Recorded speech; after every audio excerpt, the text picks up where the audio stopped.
வணக்கம் நண்பர்களே. அரசு பணிக்காக தீவிரமா தயாராகிட்டு வர லட்சக்கணக்கான தேர்வர்களுக்கு ஒரு மிக முக்கியமான பிரேக்கிங் அப்டேட் பத்தி தான் நம்ம பார்க்க போறோம்.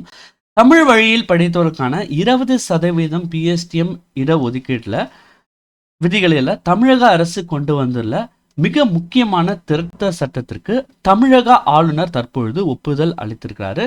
இதன் மூலம் இந்த புதிய சட்டம் உடனடியாக பார்த்தீங்கன்னா நடைமுறைக்கு வந்திருக்கு. இந்த புதிய மாற்றங்கள் என்னென்ன, யார் யாரெல்லாம் பாதிக்கப்படுவார்கள், யாருக்கெல்லாம் இது ஒரு மிகப்பெரிய நற்செய்தி உள்ளிட்ட முழு விவரங்களையும் இந்த வீடியோவில் டீட்டெயில்டாக பார்க்கலாம். இந்த வீடியோவை ஸ்கிப் பண்ணாமல் முழுசாக பாருங்கள். நம்மளுடைய யூடியூப் சேனலில் அரசு வேலை வாய்ப்பிற்கான தகவலை தினசரி அப்டேட் பண்ணிட்டு வரோம். மறக்காமல் நம்மளுடைய யூடியூப் சேனலை சப்ஸ்கிரைப் பண்ணுங்கள். டிஸ்கிரிப்ஷனில் கொடுத்துருக்க வாட்ஸ்அப் குரூப் லிங்க் மற்றும் டெலிகிராம் லிங்க்கையும் கிளிக் பண்ணி நமது அரசு வேலை வாய்ப்புக்குள்ள மறக்காமல் இணைங்க. இன்றைக்கி இந்த வீடியோவில் பிஎஸ்டிஎம் ஆக்ட் பற்றி நம்ம பார்க்க போகிறோம். என்னென்ன புது அப்டேட்ஸ் இந்த பிஎஸ்டிஎம் ஆக்டில் சேர்த்துருக்காங்கன்னு சொல்லிட்டு நம்ம பார்க்கலாம். கடந்த 2010ஆம் ஆண்டு கொண்டு வரப்பட்ட பிஎஸ்டிஎம் ஆக்ட் மூலம் 1ஆம் வகுப்பு முதல் தமிழ் வழியில் பயின்ற மாணவர்களுக்கான தமிழ்நாடு அரசு பணிகளில் 20% முன்னுரிமை இடஒதுக்கீடு வழங்கப்பட்டு வருது.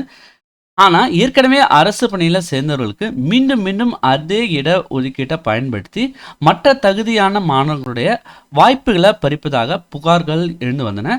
இதற்கு முற்றுப்புள்ளி வைக்க தமிழக அரசு இந்த சட்ட திருத்தத்தை கொண்டு வந்திருக்கு. இந்த சட்ட திருத்தத்துடைய மிக முக்கியமான முதல் மாற்றம் என்னன்னு பார்த்தீங்கன்னா, இனிமேல் பிஎஸ்டிஎம் இட ஒதுக்கீட்டை ஒரு முறை பணியில் சேர்ந்தவர்கள் அதே சம்பள நிலையில் உள்ள வேறு பதவிக்கு மீண்டும் பிஎஸ்டிஎம் முன்னுரிமை கோர முடியாதுன்னு தெரிவிச்சிருக்காங்க. அதாவது ஒரு எக்ஸாமினர் பார்த்தீங்கன்னா குரூப் 4 தேர்வில் பிஎஸ்டிஎம் மூலம் முன்னுரிமை கோரி விஓவா செலக்ட் ஆயிருக்காரு. அவரே next time TNPSC group 4 examination எழுதுறாரு. அந்த எக்ஸாமினேஷனில் அவர் ஜூனியர் அசிஸ்டன்ட் பதவி சூஸ் பண்ணுறாரு. அப்படி சூஸ் பண்ணும்போது பிஎஸ்டிஎம் முன்னுரிமை கோர முடியாது, அதாவது கேட்க முடியாது அப்படின்னு தெரிவிச்சிருக்காங்க. மேலும் பார்த்தீங்கன்னா இந்த பிஎஸ்டிஎம் அவரே பார்த்தீங்கன்னா குரூப் 2 மற்றும் குரூப் 2A அல்லது குரூப் 1 எக்ஸாமினேஷன் எழுதி பாஸ் ஆனார்னா அப்பொழுது பிஎஸ்டிஎம் 20% ஒதுக்கீடு கோரலாம் அப்படின்னு தெரிவிச்சிருக்காங்க. ஸோ இந்த படத்தை பார்த்தீங்கன்னா உங்களுக்கு கிளியராக புரியும். ஸோ ஃபஸ்ட்டு ஒரு ஆஸ்பிரன்ஸ் பார்த்தீங்கன்னா குரூப் 4 எக்ஸாமினேஷன் எழுதி விஓஓ செலக்ட் ஆகிறாரு. அடுத்தது குரூப் 4 எக்ஸாமினேஷன் வரும்போது ஜூனியர் அசிஸ்டன்ட் பதவியை தேர்ந்தெடுக்கிறாரு. அதற்கு பிஎஸ்டிஎம் அனுமதி இல்லைன்னு தெரிவிச்சிருக்காங்க. பிஎஸ்டிஎம் எப்பொழுது அனுமதிக்கப்படும் பார்த்தீங்கன்னா டிஎன்பிசி குரூப் 4 எக்ஸாமினேஷன் எழுதி விஓவா செலக்ட் ஆகுறாரு.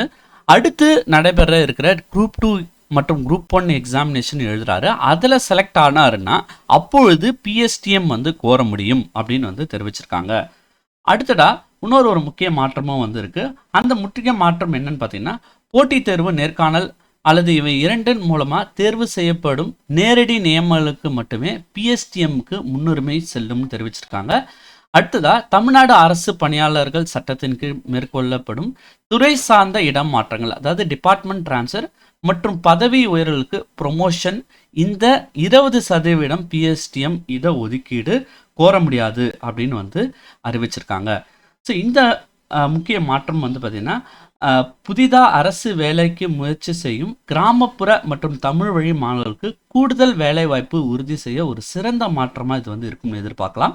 இந்த புதிய சட்ட திருத்தம் பற்றிய உங்களுடைய கருத்து என்னன்னு சொல்லிட்டு மறக்காமல் கமெண்ட்டில் பதிவிடுங்க.